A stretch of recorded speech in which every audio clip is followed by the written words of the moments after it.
좀 읽어봤던 내용이 있습니다. 그 뉴욕 시내에서 까만 양복을 입고 또 까만 중절모를 쓰고 수염을 이렇게 기른 사람이 신발을 벗고 양발도 벗고 맨 발바닥으로 그 뉴욕 거리를 걷고 또 걷고 하더라는 거예요. 나중에 알고 보니까 그 사람이 유태인, 전통 유태인이란 말이죠. 그래서 왜 그렇게 걷고 있느냐? 오늘 본문 말씀 붙잡고 걷고 있는 거라고 그러더래요. 한번 읽어볼까요? 2절과 3절 말씀 시작. 내 종 모세가 죽었으니 이제 너는 이 모든 백성과 더불어 일어나 이 요단을 건너 내가 그들 곧 이스라엘 자손에게 주는 그 땅으로 가라. 내가 모세에게 말한 바와 같이 너희 발바닥으로 밟는 곳은 모두 내가 너희에게 주었노니. 이 말씀 붙잡고 맨발바닥으로 걷고 있더라는 거죠. 말도 안 되는 얘기처럼 들릴 수 있습니다만은 이 말씀의 기초에서 우리에게 시사하는 바가 있어요. 그리고 새해를 맞이한 우리가 어떤 자세로 살아야 될 것인가, 우리의 자세를 교정시켜주는 중요한 내용이 있습니다. 우리는요, 그냥 새해를 맞이하고 그냥 하루하루 살아가고 그러는 사람들이 아니에요. 우리는 꿈을 꾸고 비전을 갖고 계획을 세우고 목표를 갖고 나누고 그런다 하더라도 일반 안 믿는 사람들하고는 전혀 다른 거예요. 우리는 하나님께서 언약하신 축복의 말씀을 붙잡고 그 언약의 말씀을 붙잡고 꿈꾸고 비전을 그려내고 그 은혜를 나누고 그러면서 우리가 하루하루의 삶을 전진해 가는 사람들인 것입니다. 그래서 우리는 막연한 게 아니에요. 아주 구체적인 거예요. 하나님께서 아브라함에게 굉장히 놀라운 그런 언약을 주셨죠. 한번 읽어볼까요? 창세기 12장 말씀 1절에서 3절까지 한번 다 같이 읽겠습니다. 시작. 여호와께서 아브라함에게 이르시되 너는 너희의 고향과 친척과 아버지의 집을 떠나 내가 네게 보여줄 땅으로 가라. 내가 너로 큰 민족을 이루고 내게 복을 주어 내 이름을 창대하게 하리니 너는 복이 될지라. 너를 축복하는 자에게는 내가 복을 내리고 너를 저주하는 자에게는 내가 저주하니니 땅의 모든 족속이 너로 말미암아 복을 얻을 것이라. 여기 뭐가 있어요? 그냥 복이 있는 게 아니고 하나님이 계시고 하나님께서 말씀하신 언약이 있고 그 축복된 언약이 성취되면서 성경적 복이라는 것이 실현되는 거예요. 너희가 그리스도께 속한 자면 아브라함의 자손이요 약속대로 유업을 이을 자니라. 이 말씀처럼 우리가 예수 믿고 구원받아서 우리가 하나님의 자녀가 됐고 아브라함에게 언약한 축복을 상속받고 실현해 나가면서 우리 그리스도인들은 이 땅에서 축복, 하늘에서 면류관을 쌓는 이러한 삶을 살아가는 것입니다. 막연한 축복이 아닌 거예요. 그리고 이 하나님의 축복된 언약이 실제화되기 위해서 한 가지 딱 조건이 변함없이 성경 전체에서 변함없이 계속 제시되는 게 있어요. 자, 그게 바로 3절 말씀에 나오는데 다 같이 다시 한번 본문 3절 말씀 읽겠습니다. 시작. 내가 모세에게 말한 바와 같이 너희 발바닥으로 밟는 곳은 모두 내가 너희에게 주었노니. 주었는데 어떤 것을 주었어요? 발바닥으로 밟는 곳. 다시 말하면은 생각하는 곳, 마음 먹는 곳, 거기에서는 아무것도 없어요. 하나님 말씀, 언약의 말씀을 그대로 믿음으로 행하며 실천해 나갈 때에 하나님께서 주신 언약은 실제화되는 거예요. 여기에 뭐가 담겨 있냐면은 성경을 통해 제시하는 언약이라는 개념이 담겨 있는 거예요. 하나님께서는 이렇게 말씀으로 언약해 주셨고 하나님은 그 언약을 지키시면서 우리를 축복하시는데 언약이라는 건 쌍방간의 관계잖아요. 그럼 우리 하나님의 자녀들에게서 지켜야 될 게 뭐냐? 하나님 말씀대로 행하라. 하나님 말씀대로 살라. 그게 바로 우리가 지켜야 될 언약인 것입니다. 그리고 이렇게 우리가 언약을 지킬 때에 하나님께서는 하나님이 지키실 언약을 반드시 불가항력적으로 누구도 거스리고 해방하지 못하도록 하나님은 주권적으로 섭리하면서 그 축복된 언약을 이루시는 분인 것입니다. 그게 성경 66권에 가득 차 있고요. 또 우리가 실제 신앙생활 속에서 체험할 수 있는 참 귀한 은혜인 것이죠. 그래서 우리가 새해를 출발하면서 막연하게 출발하는 것이 아니고 실질적인 출발을 하기 위해서는 하나님과 언약을 지켜야 돼요. 우리가 지킬 건 뭐라고요? 말씀대로 행하면서 믿음으로 나가는 거예요. 여러분, 이 비밀을 더욱더 알아가시기를 주님의 이름으로 축원합니다. 자, 이것을 위해서 그럼 어떻게 하면 좋은가? 말씀대로 사는 것이 귀한 줄 알지만 그게 또 쉽지가 않잖아요. 그것을 위해서 하나님께서 구체적으로 말씀하는 것이 바로 8절 말씀입니다.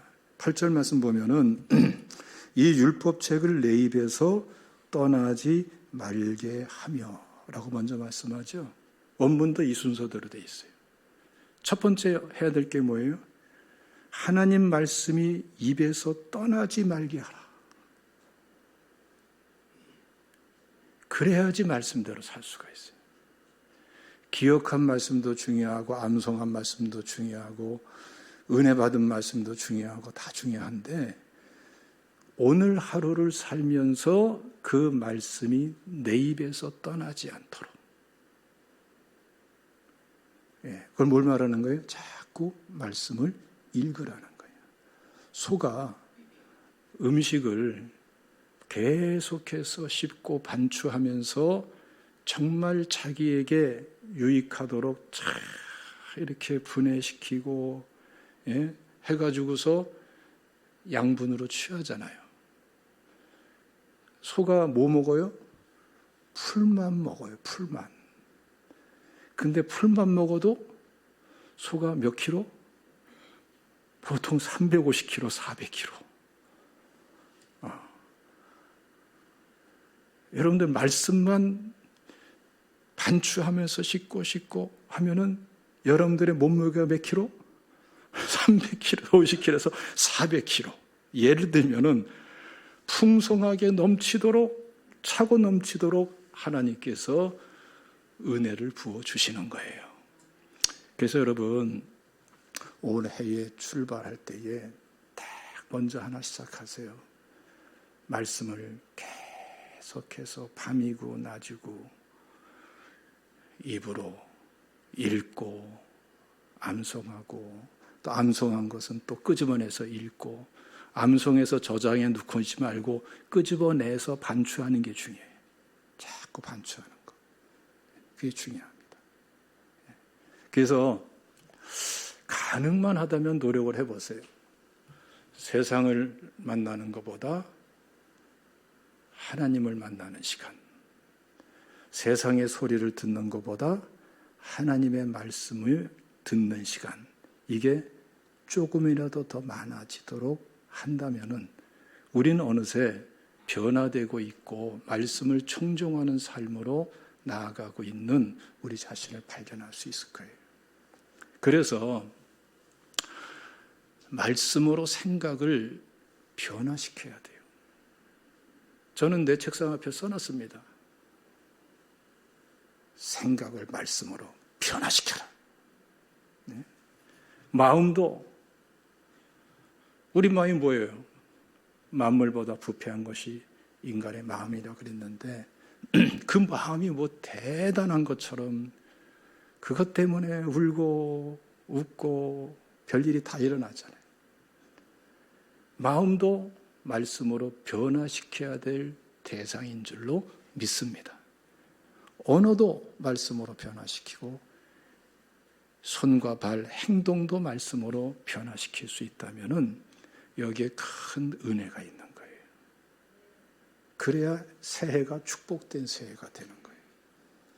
너저분한 거 생각하고 마음에 담아서 그거 쏟아내고 그게 내 하루하루의 삶의 선택이 될 때에 어떻게 뭐가 달라지겠어요? 헤어나지 못합니다. 그래서 말씀을 주야라 자꾸 읽고 또 읽고 또 읽고 또 말씀을 듣고 또 듣고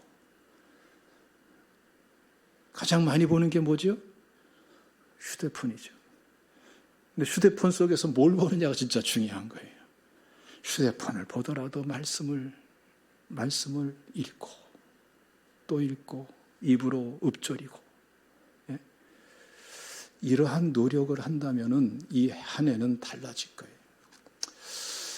제가 지난 주간에 휴대폰을 보는데 뉴스도 보고 뭐 그러잖아요. 그런데 뜻하지 않은 게 툭 튀어나오는 거예요. 아주 오래된 팝송이 그렇게 뛰어날 때가 있잖아요. 그렇죠? 나오더라고요. 연속해서. 그게 어떤 노래냐면은 너무 오래된 노래인데 그 그룹이 The Animals라고 해서 1960년대에 세계적인 선풍을 일으켰던 그런 그룹이에요. 우리나라에는 제 기억으로는 70년대 중후반 정도 그때 한참 들어와서 유행하고 그랬던 건데 그 팝송이 딱 뜨더라고요. 그래서 들어봤어요. 뭐 여러분들 혹시 아시는 분이 있으면 모르겠는데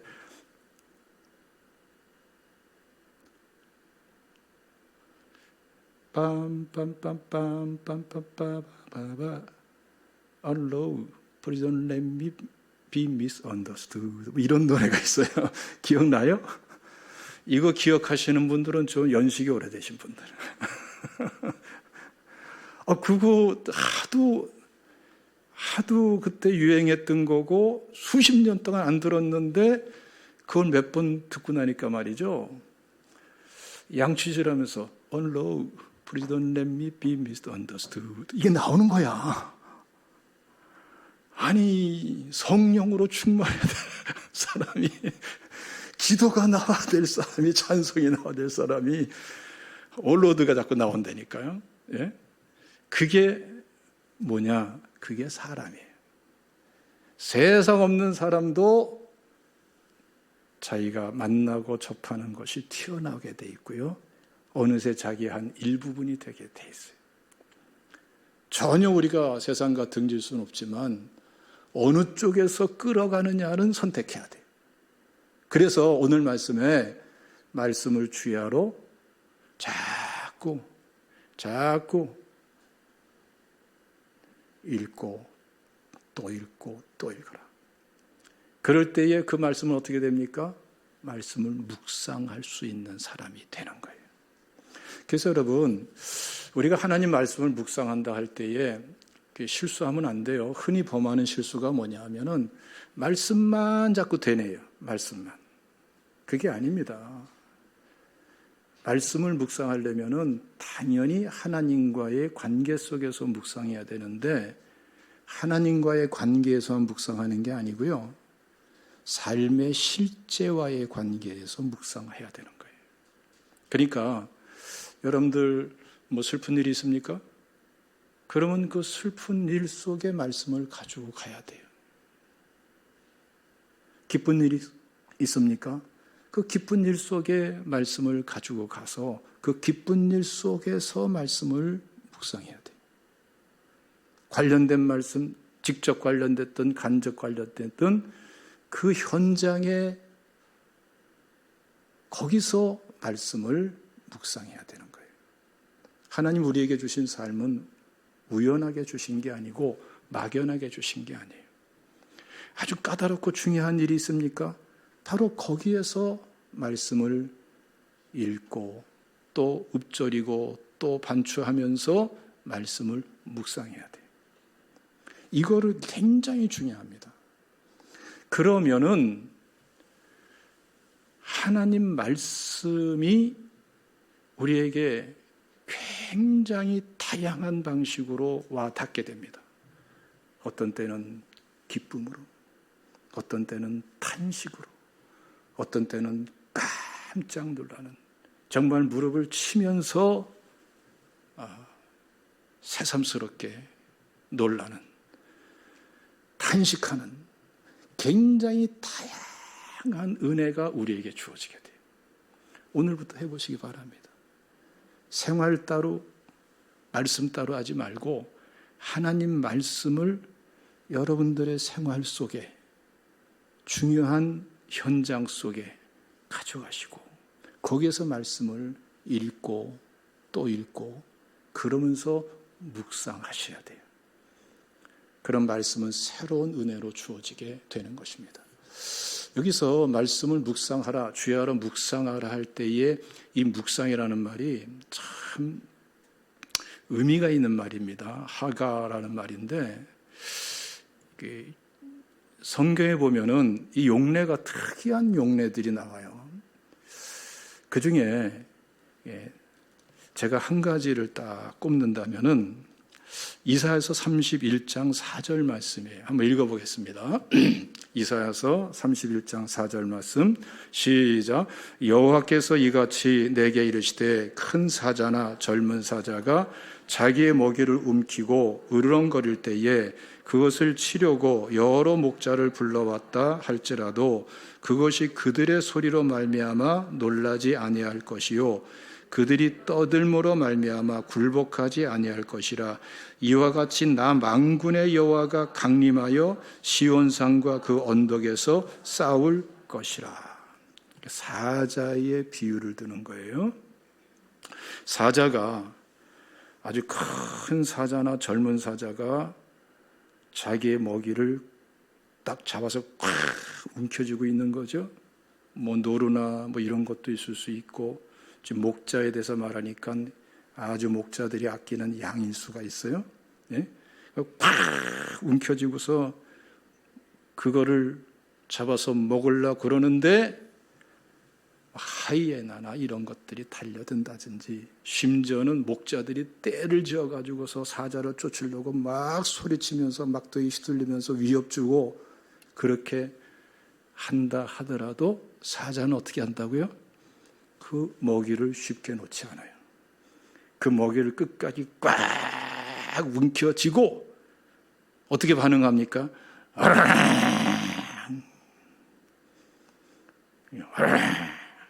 아무도 못 덤비게.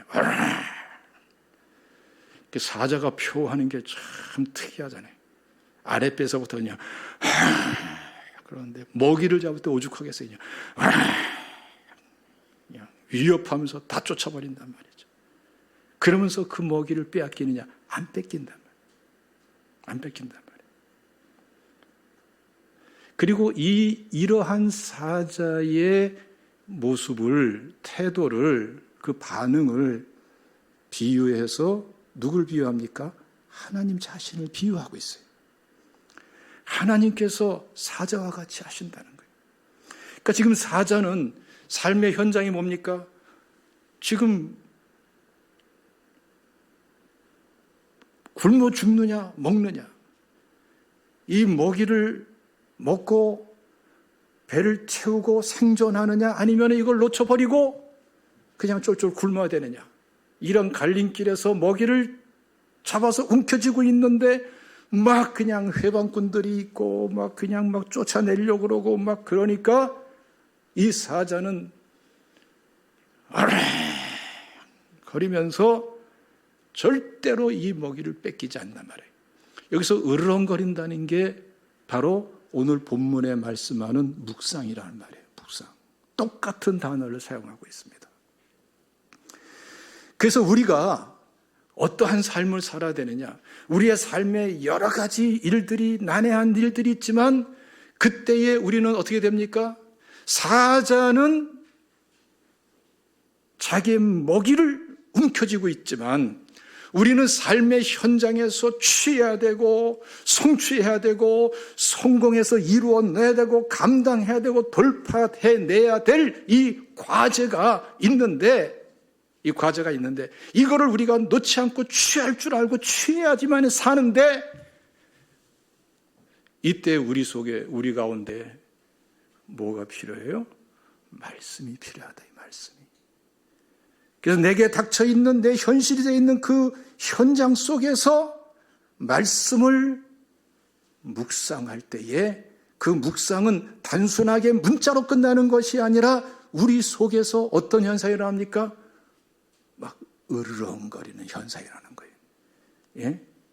탄식으로 나타나기도 하고 감격으로 나타나기도 하고 환호로 나타나기도 하고 쏟아지는 눈물이 되기도 하고 그래서 움켜쥐지 않고 말씀과 함께 그냥 현실을 부여잡고 말씀으로 말씀 묵상과 함께 그냥 버텨내고 승리하며 나가는 이 큰 사자, 젊은 사자, 이걸 여기서 우리에게 말씀을 하는 거예요.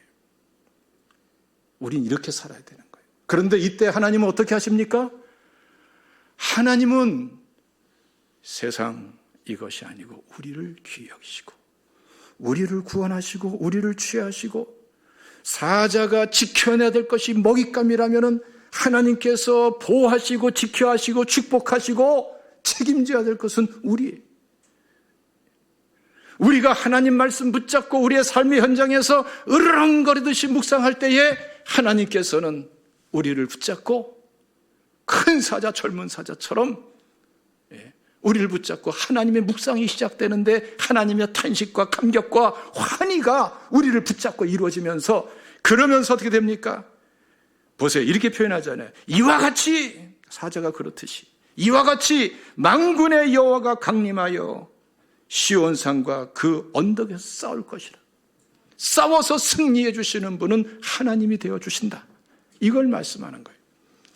여러분, 이 한 해를 출발하면서 우리가 어떻게 살아야 될 것인가? 또다시 세상만 묵상하고 문제만 묵상하고 살아서는 안 되고 이 사람 저 사람 속 썩인 사람 아프게 한 사람만 묵상하며 살면은 똑같은 사람 되어버려요. 우리는 삶의 실제 속에서 말씀을 묵상하면서 큰 사자, 젊은 사자처럼 말씀의 묵상하리란 탄식이 으르렁거림으로 들끓는 마음으로 솟아오르는 심령, 뜨거운 심령으로 우리의 가슴을 관리해야 될 줄로 믿습니다.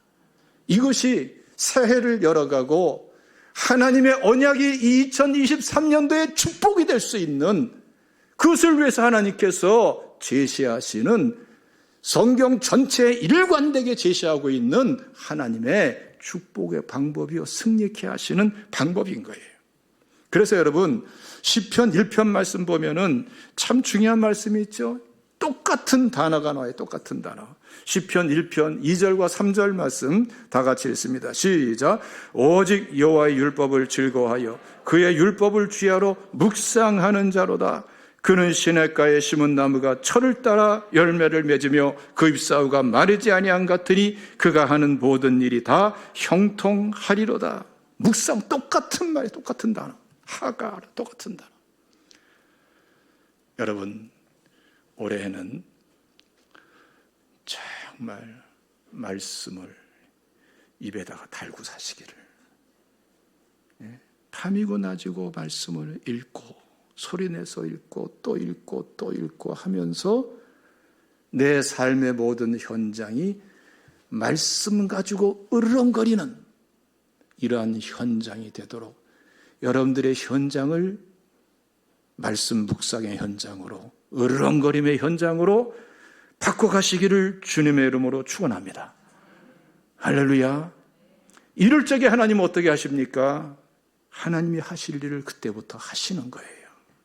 그래서 8절 하반절 말씀 보면은 내 길이 평탄하게 될 것이라. 내가 형통하리라. 그러고 보니까 그동안에 본의 아니게 속고 속인 적이 많죠. 말씀 없고 말씀 묵상이 없는, 말씀으로 인한 현장, 삶의 현장에서 으르렁거림이 없는 상태에서 평안을 빌고 형통함을 구하고 다 속은 거예요. 자기도 모르게. 성경에 그런 거 없어요. 말씀이 있고 말씀에 묵상이 있고 그럴 적에 말씀대로 청종하며 나갈 수 있는 자연스럽고 왠지 모르게 되어지는 하나님의 은혜, 말씀 지켜 행할 수 있는 은혜는 따라오게 돼 있는 거예요. 그러니까 신앙생활하면서 말씀 지켜야지, 지켜야 되는데 못 지켜요. 그렇게 지키는 게 아니에요. 말씀을 가지고 으르렁거리는 여러분 그 탄식이 있으면은 말씀은 자연스럽게 지켜지는 거예요. 물 흐르듯 지켜져야 되고 지키는 정도가 아니라 지켜지는 삶을 살아야 돼요. 믿습니까? 그렇게 함으로써 하나님이 평탄하게 책임져 주시고 형통하게 책임져 주시는 하나님의 언약이, 축복된 언약이 우리에게 실현되는 거예요. 여러분, 이러한 2023년도 출발하시기를 주님의 이름으로 축원합니다. 오늘 본 말씀 보면 말이죠, 특이하게 몇 차례 강하게 강조하는 내용이 있죠. 6절 말씀 보면은 강하고 담대하라. 7절에도 보면 오직 강하고 극히 담대하여. 근데 여러분 얼뜻 생각하면은 야, 이제 여호수아가 가나안 땅을 점령해 들어가야 되니까 앞으로 전쟁이 수없이 벌어질 테니까 그 전쟁터에서 강하고 담대하게 싸우라, 이런 뜻으로 생각하기 쉬워요? 전혀 그게 아니에요. 그게 전혀 아닙니다. 지금 뭐에 강하고 담대하라는 거예요? 말씀을 지켜 행하는데 강하고 담대하라는 거예요. 그 전쟁은 내가 해준다는 거예요. 실제로 가나안 정복 전쟁은요, 이스라엘 백성들이 나가서 싸운 건 사실이지만 내용 전체를 보세요. 하나님이 이기게 해주시는 전쟁을 계속한 거예요. 다윗의 전쟁도 그렇죠. 하나님이 이기게 해주시는 전쟁을 한 거예요. 우리는 여러분 이겨놓고 싸워야 되는 거예요. 이수인 장군의 위대함이 뭡니까? 이길지 질지 이런 싸움 안 했어요. 이길 수밖에 없도록 다 만들어 놓고 싸우니까 이기는 거예요. 이수인 장군도 인간적으로 지혜를 짜서 그렇게도 가능한데, 우리는 하나님께 지혜를 구하고 진리의 말씀이 있고 성령의 약속이 있고 성령의 도우심이 있고 하나님의 후원이 있는데, 하늘과 땅의 모든 권세를 가진 주님의 언약이, 축복이 우리에게 선포되어 있는데 왜 안 되겠습니까? 될 수밖에 없는 거예요. 그러나 우리는 진짜 확실한 방법이 있는데, 하나님 말씀을 으르렁거리는 묵상을 가지고 여러분 감당해 나가면은 여러분 거기에 강하고 담대하셔야 돼요. 그러면은 언약해 주신 승리와 축복, 하나님이 이루어 주시는 승리와 축복, 성취가 자연스럽고 당연하게 일어나는 줄로 믿으시기를 축원합니다. 이제 여러분 미신 같은 거 다 접으세요. 우린 막연한 미신들을 가질 수가 있어요. 말씀대로 살면 죽을 것 같아. 말씀대로 살면 망할 것 같아. 말씀대로 살면 왕따 당할 것 같아. 말씀대로 살면 망심살이 뻗칠 것 같아. 세상에 어디 그런 말씀이 있습니까? 이거 다 세상이 준 것이고 우리가 잘못 생각한 거고 속은 거예요. 살아보세요. 말씀대로 살아야 축복이 있고 승리가 있고 영광이 있고, 할렐루야, 형통함이 있고 평탄함이 있고. 믿습니까? 언약된 축복이 실제와 현실화되는 줄로 믿으시기를 축원합니다. 따라합시다. 말씀을 묵상하라. 기도하겠습니다. 주님 감사합니다. 오늘 이 말씀이